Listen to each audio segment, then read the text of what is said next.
Mas por exemplo, patrístico, né?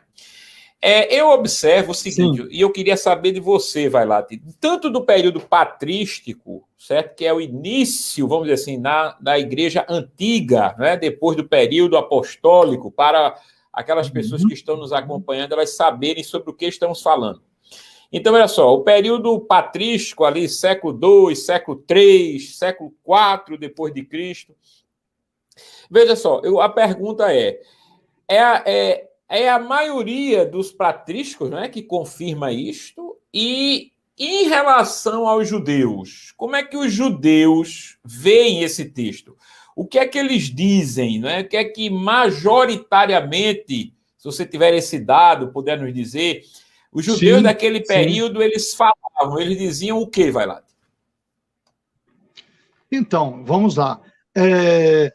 O que ocorre dentre os documentos judaicos, vamos lá. Na verdade, diversos textos, diversos autores, documentos da antiguidade judaico-cristã, e aí eu estou me referindo ao período que, digamos, começa ali com o 3º século antes de Cristo, que é o período aproximado entre 3º ao 1º séculos antes de Cristo, quando a Septuaginta é escrita, a tradução grega do Antigo Testamento hebraico. Então, de lá até o 5º século depois de Cristo, que é o período também da patrística, né, dos pais da igreja, a opinião que predomina entre judeus e cristãos, estudiosos, textos, documentos judaico-cristãos, a opinião predominante é a de que esses Bnei Elohim, estes seres de Gênesis 6, eles são ou anjos, ou divindades, semideuses, enfim, seres sobrenaturais, não são seres humanos, tá?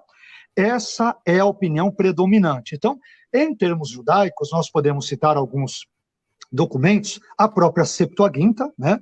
A própria Septuaginta, ela vai trazer esse tipo de leitura, a textos pseudepígrafos, como 1 Enoque, capítulo 6, versículos 1 a 4, outro texto dentre os livros apócrifos, pseudepígrafos, Jubileus vai dizer isso, 2 Enoque dirá isso, Flávio Joséfo, já num período mais tardio, né, no 1º século, Flávio Joséfo vive ali entre a década de 30 até a década de 90 do primeiro século.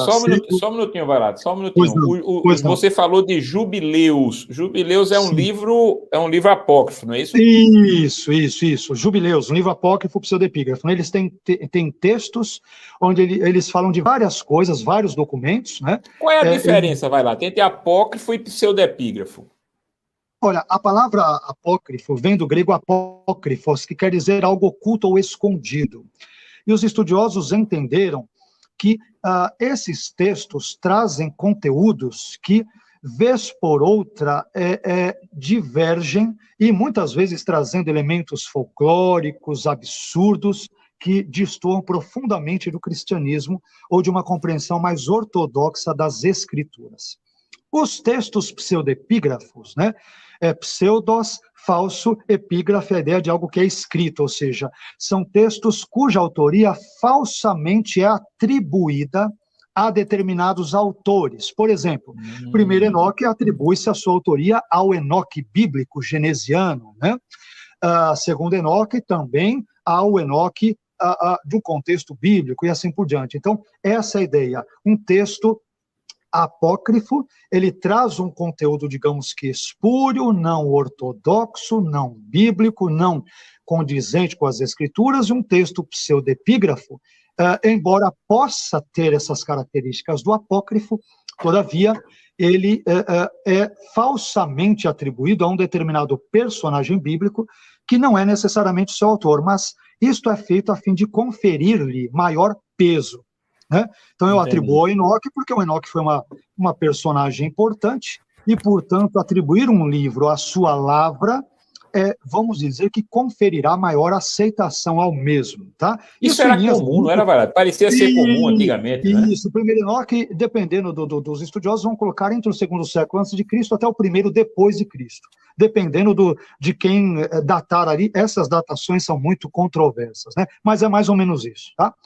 Então, esses livros, o Gênesis Apócrifo, o Targum Pseudo-Jonatã, de Gênesis 6, que é escrito em aramaico. Então, todos esses documentos, entre outros, o documento de Damasco, de Qumran, dentre outros, todos eles entendem que os Bnei Elohim são ou anjos, ou seres sobrenaturais, ou alguma outra coisa, mas não homens, tá?